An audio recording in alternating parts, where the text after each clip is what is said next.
Hello and welcome to 3.0 TV. I am Vishakha Thakur. Metaverse was the buzzword of 2021. Various companies like Meta rebranded themselves to onboard the Metaverse trend. Recently, Mark Zuckerberg's net worth has dropped $71 billion this year. And according to our data, Metaverse platforms are struggling to retain users despite having multi-billion dollars worth of market caps. So to have a better understanding of the current scenario of the Metaverse market cap and to know what it is going to be 5 years down the line, we have invited Mr. Kunal Nandwani, who is a YPO member and a tech entrepreneur. He's a co-founder and CEO at uTrade Solutions and Hashcove. And previously, he has also worked in investment banking with Lehman Brothers and Nomura. Welcome to 3.0 TV, sir. Happy to be here. Thank you. It's a pleasure to have you, sir. So, sir, Metaverse is opening up transformative opportunities. Now, if we talk about the penetration level, what do you think is the penetration level of Metaverse globally in terms of usage? So Metaverse so far is in very nascent stages. If I may define Metaverse very quickly, it's essentially the combination of the word meta and universe. This was coined in 1992 by a person called Neil Stephenson in one of his dystopian novels. So it's essentially a 3D virtual space where people are expected to start living in the next decade or so, or maybe a bit longer. How you have to imagine this is that whatever you're doing in the real physical world as we know it today, imagine you're doing everything in a virtual world. Imagine you're living in a virtual reality environment, artificially with some artificial augmentation, artificial reality, and you're not living in the physical world anymore, but all the characters you see in the cartoon movies or in the video games, you become one of them. You can upload your mind, your consciousness to internet, and you can become a character in it. That's what a metaverse would look like in the next few years to decades or so. Today, the penetration is very, very low. It's very, very early. Facebook has rebranded to Meta. Many other social media and gaming companies would follow similar trends. But it takes time to create the technology which will make the virtual world so engaging, so entertaining, so addictive that the real world would not be good enough. The real world we live in has physical boundaries and limitations. You know, if you see a road that is broken in Mumbai, it'll take them days, weeks, months, years to build them, right? True. But imagine you're living in a virtual reality world and the software update could be done with a few changes of zeros and ones and a few changes of source code. The world would be way more interesting, way more engaging. And the first instance that we've seen how humans may act, react, live, spend time online is already here thanks to internet, thanks to social media, thanks to gaming, etc. So because of all these trends that we've seen, people are spending hours and hours every day in interacting with people online, virtually, in different shapes and form. Imagine your whole life moves there. That's what Metaverse is meant to be. Traction so far is very, very low. It's very, very early days. The graphics are not great. It's just like internet in 1995. Some people may remember, we used to have dial-up modems. We did not have the fast internet. We could only download a few images online. We could not do much more. But today, thanks to the improved speeds of internet, 4G, fiber-based internet and satellite-based GPS, etc., we are able to do so many more things, watching live TV, doing this interview live online. Imagine in the future, there would be a virtual studio where you and I could be just characters living there with no physical bodies necessarily, but some representation of our bodies, some avatars as they are showing these days. It would be as real an experience as this is. So that's what Metaverse would be, but the adoption and penetration so far is very low. It's very early days, but we are still living on the cusp of the physical boundary interfacing with the digital online world. The physical boundary eventually disappears. We all start living on the cloud, living in the internet, living in the virtual world. That's where it's headed. That's what the potential of metaverse is. So you explained it very well, and Metaverse is the next generation of the web basically. So big companies like Meta and Apple are in the race to conquer Metaverse, and these companies are really betting big on Metaverse. So how many companies do you think are setting up technologies for Metaverse, and which one of them has proved to be the best company or platform so far on a global level? So there is no winner so far. There are people who've done work in Web3 space in creating things like NFTs, non-fungible tokens, and some images, avatars like that. There are people who have tried to create virtual lands like Decentraland, etc. Sandbox. So there are certain things like that which are happening. Facebook is still in early days. They've not released anything. The early videos that are coming out of Facebook's Meta platform are fairly basic. It's almost still like I said, 1995 internet. What internet we know today in 2022 is very different from what it was in 1995 when you had to wait for minutes to download a few kilobytes, right? The interface were not good. It's that level of the beginning right now. And if you remember, if we compare this with internet, in 1995, the companies that were doing well, there was a company called American Online, AOL. It doesn't exist anymore. So the early adopters, early companies that are going to invest into this will help certainly build this metaverse platforms, infrastructure, etc. But they may not be necessarily the winners. The eventual winners would be the ones who are able to execute in a few years' time, benefit from the inbuilt infrastructure that comes in with other platforms, and who can get most users somehow and give the most engaging experience. So in my view, Google, Meta may play a role, but it could easily be that they have no role to play eventually in 5 to 10 years' time. Somebody else does it much better than them. And before that happens, I think a bigger thing has to happen, the convergence of faster internet. So not just 5G, which is coming out now or anytime soon, but also the 6, 7G, more satellite-based, more satellite-based, GPS-based technologies to evolve, more cloud infrastructure to get better, secure, faster, etc. So the other converging speeds of computing, quantum computing, AI, faster internets have to play a big role into this. But and in today's world, it's hard to say who's the winner. There is no winner. It's just we're just forming the game. We're just forming the race. Time will tell in the next 5 to 10 years who could be the big platforms here. True. So I agree that 5G is going to play a big role in it. And as you spoke about Meta, so what do you think the criticism Meta is facing these days, the Metaverse project of Meta, Horizon Worlds, what are your views on that? So I did not personally follow the Meta's criticism, the Facebook company, but generally speaking, there are challenges that the Metaverse would introduce. In general, overall, the virtual reality world. I think what happens is that once we start living in that virtual world, we engage in social interactions, we work, we play, we get entertained in that world. I think the real life would start looking really dull. It would be less engaging. The graphics and physical boundaries would not be interesting.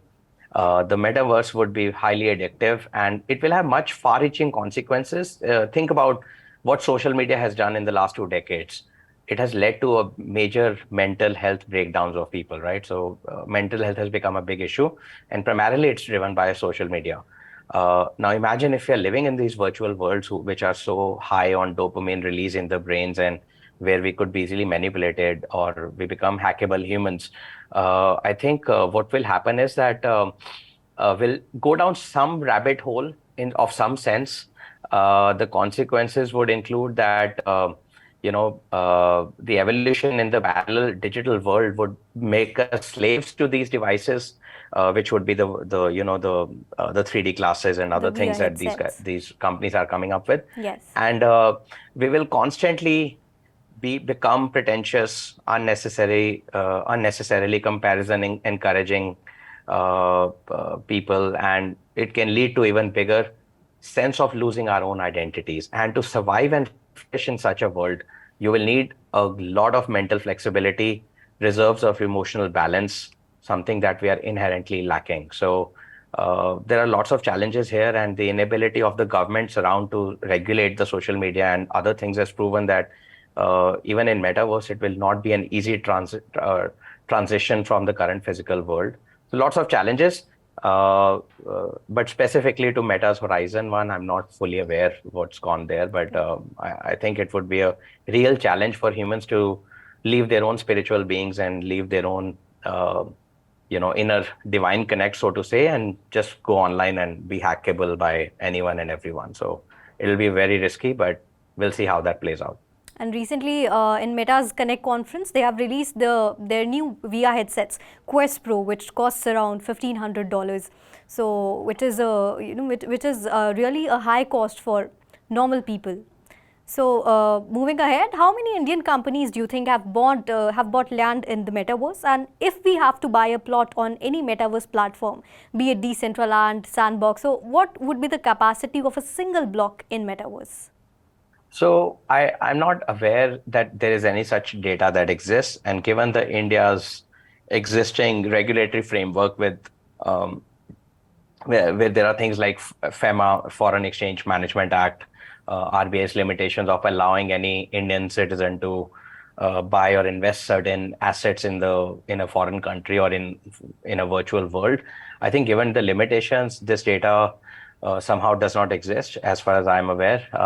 And it would be most likely the early adopters of cryptos, gamers, and the NFT guys who would be buying and investing some parts of their tokens into it in a most likely scenario. I do not think anybody would be using an Indian RTGS or UPI-based payment to make such investment. So, people are likely to be using more cryptos than not if they are doing this. There's no fixed data yet. There's no aggregate data available. Forget Indians, there's no global data as such available. But it's still, again, very, very early days, very, very smaller numbers. Only people who are willing to bet this or take early bets and take the risk of investing into such platforms might have invested and bought some lands and other digital assets, which may or may not exist in a few years' time, by the way, because it's too early. But if they do exist, if they do sustain and become the main platforms, then these assets could be worth a lot. But right now, unfortunately, I don't have any such data, and I don't think any such data exists. And I don't think the Indians are able to make these payments easily through the normal banking channels. They may be doing it through cryptos and all. But in terms of companies, as you're asking, a lot of companies, India is known for its information technology. IT services companies exist here, which are the largest in the world, like TCS and many others. All of them have a practice for new age technologies, whether it's Web3, cryptos, blockchain, NFTs, and now Metaverse as well. So they are certainly helping some of their clients or some of the big American corporates into exploring or doing something they call proof of concepts for creating the virtual reality worlds, creating them and then helping them engage with their customers into coming onto such platforms. So many technology companies are certainly taking a plunge into this, given it's paid by their clients. But in terms of investments, I'm not sure how many people are buying such digital virtual assets as of now. So, since you spoke about the investments, what is the current cost of development, and what do you think? Will it go down once it becomes widely accepted? Sure. Definitely, that's a non-bit technology. The cost dropped 10 to 100 times within a 5 to 10 years period. If you think about developing a website in 1995, it would cost you close to $1 million. I do know someone who paid that much money in 1995, but today it's just a $2 GoDaddy hosting, WordPress, off you go. It's not more than a $10 thing. You could have a website up and running within a few minutes. So I think in a similar way, of course, Meta related developments would also become cheaper over time. But I think the core platforms have to be formed first. Like in computing, you have Microsoft, which is the operating system on which everything works, or Apple's Mac. On internet, you have Google or Facebook or Insta, on which most of the people do various things. So we don't know yet in Metaverse which are the core platforms that are going to be. Meta is making a big investment into it, Meta, the Facebook company. But many other platforms will have to be built, and they will have to build the ecosystem around them to make sense. And then the further developments would become cheaper and cheaper. But today, the cost of trying to build a Metaverse of your own Example, like you guys are a media company. If you want to build your own metaverse where virtually we could do these interviews online or something like that, the cost depends on the size of the project, but typically speaking, the software development cost is anywhere around $100 to $200 an hour today. Once the platforms are formed, I think this could go down easily by at least 90% or so. It could get to $10, $20 an hour eventually. But today it's about $100 to $200 an hour, and the overall cost of the project will depend upon the size and scale of the scope of the project. So it will go down once it becomes widely accepted. So how many Yes. people have started using Metaverse as a platform so far in India and globally? So I think, again, Metaverse is just like Internet of 95. It's very early. People who are buying the Meta's glasses that you talked about, which cost like $1,500. People who are gaming virtually using such similar platform glasses, whether they're Oculus glasses, Meta, or any other Quest Pro. companies. All those guys, Roblox is a company where you can do online metaverse-based games and stuff. Yes. So all those people who are buying such devices and stuff, so they would be mostly gamers, crypto guys, Web3 guys, or early adopters, corporates, or some innovative guys. So the number would be, you can count, it would not be more than a few thousands actually, if you think about how many of them are really using the metaverse for metaverse. And I'm not including any NFT buyouts here or any digital assets which are more blockchain linked or any crypto community as such. People who are actually gaming online by immersing themselves into a game or into a virtually entertaining or socially engaging platform. That's what a metaverse would be, where you wear the headsets, you become part of another world, and there you're living and doing things. Probably a few thousands at best worldwide, not more, because that's the number of devices they are selling. And without these devices, you can't immerse yourself into such virtual worlds. So a few thousands max, if I have to take a bet, a few 100,000, not more. It's not even a million or a billion at all as of now. This would change. The glass would eventually may become free, and you would be charged for being part of the virtual world you choose to be in. And depending upon things you do, you would buy the further in-game, in the virtual world accessories, etc. That's how the companies would make money. But so far in the early days, it's only a few early adopters, typically gamers, who are mostly using it. So with this, countries too are betting big on the metaverse. So Dubai is becoming the center of Web3, with country having its own metaverse strategy. Now, where do you see Dubai in the next 5 years? So Dubai would continue to attract due to their low taxation, a supportive regulatory framework, and their already existing capital, access to capital, and lots of HNIs who've made a lot of money by investing into the Web3, cryptos, blockchain world. I think they would be a hot destination for sure, especially because their regulatory framework is very open, very collaborative, not too restrictive as of now. And so Dubai would play a role. In 5 years, it would be one of the top 3 or 5 favored destinations by all the metaverse development companies in some sense. They will have a big play, and given how they had been so forward-looking and future-thinking, I think they would certainly get some of the early big platforms coming out of Dubai. It's very possible, but given it's gonna be eventually virtual, the physical world boundaries that we live in today may not exist in 10 years' time or 20 years' time. So there would be not necessarily a Dubai or an India or a US or a Japan in the future. They may be, the boundaries may be driven by the one metaverse to another. You go in and live. But yeah, so far 5 years time, if you take a 5-year horizon, Dubai would certainly have a good play, and they would have some good companies coming out of there. So here, if we talk about India, what's the potential for academic institutions in India to use Metaverse? So that's one of the very strong use cases of Metaverse in my mind. Today, not everybody gets access to good quality education because a good teacher or a professor or a good tutor or a good academic institution can only educate so many people. But imagine if you could scale that impact by creating virtual environments where you don't have to physically move from a city to another city, which becomes a resource or a financial constraint for many people. Imagine if you could do this virtually and not just online, the Zoom kind of a call, but even sort of getting the feeling that you're sitting next to your professor or your tutor or whoever, and there are hundreds of kids out there and learning from someone. The virtual experience could become way more engaging than what internet offers today online. And you could do this from anywhere else in the country. I think one of the problems India has is the lack of educated population. This could actually be solved by a platform like Metaverse. I would wish and hope that somebody out there and the governments and other regulations supporting education could be solved at a wider scale in India, like India has led in UPI and many other Aadhaar and many other technologies.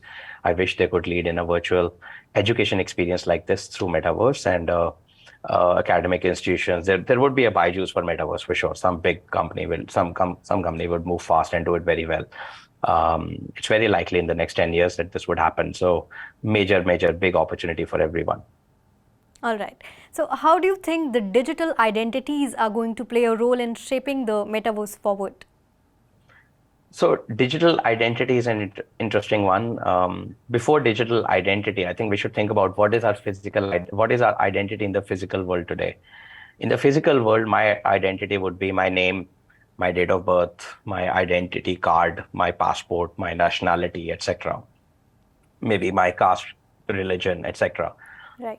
In the virtual world, once we are able to upload our consciousness on internet somehow, or enter the world by wearing a headset, or somehow get there, I could have as many clones as I want. Possibly. I'm not sure if that would be desired or that would be the right thing, but I could have as many as I want. And there would be lots of new characters and creatures created just online. So the artificial intelligence would get an identity. I may have an identity. You may have an identity. There would be AI-led bots that will get an identity. It will be very interesting to see how humanity as a whole evolves. Do we evolve into another kind of a being which is way more superior collectively, or do we still stay different as individuals? So at a basic level, of course, we will all have some version of Aadhaar card, some version of Meta's identity number, some version of identifying individuals. But remains to be seen how this evolves, how it becomes different from the physical world, but at the same time becomes more challenging and somehow different in the virtual world, when now new characters are being born, new robots are going to be there, new bots, new AI, new characters, mergers of different individual identities. How that evolves the population, the people, the thought process, that remains to be seen. But the identity would become a very, very interesting and possibly conflict of interest among the humans versus the new generation of technology that we're creating. So what do you think is the current size of Metaverse, and what is it going to be 5 years down the line? So current size, I think, is very small, probably running into a few billions at most. If you think about the global GDP, the global economy every year, it's close to $80 trillion, depending on the year you look at. In 5 years' time, this 80 trillion may reach to, let's say, $100 trillion or 120.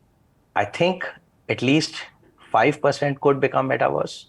5% of 100 trillion would be 5 trillion. So it's easily a 5 trillion market in 5 years' time. Next 5 to 10 years, it's anybody's guess. 1 to 10 trillion is where it may end up. But what it becomes in the next 10, when all the supporting technologies and the virtual platforms become more engaging, the internets become faster, we don't need our bodies anymore. That's where the interest would come. That's where it would get really, really interesting and possibly life-changing for humanity. So what is the potential disruptive impact scale of Metaverse in the next 10 to 20 years? So the potential disruptive impact in a positive way is that humans would become, would lose out all the bad things they do collectively. Maybe there would be no wars. Maybe there would be no floods and famines and wildfires and so many other the healthcare challenges we face in the world. Maybe all of them would disappear, and the virtual world would be the utopian world we were all advancing towards. In the most ideal case, that may happen. That's a potential impact in 20 years' time, which means that humans would become the next species. So, like from monkeys, apes, we evolved into human beings.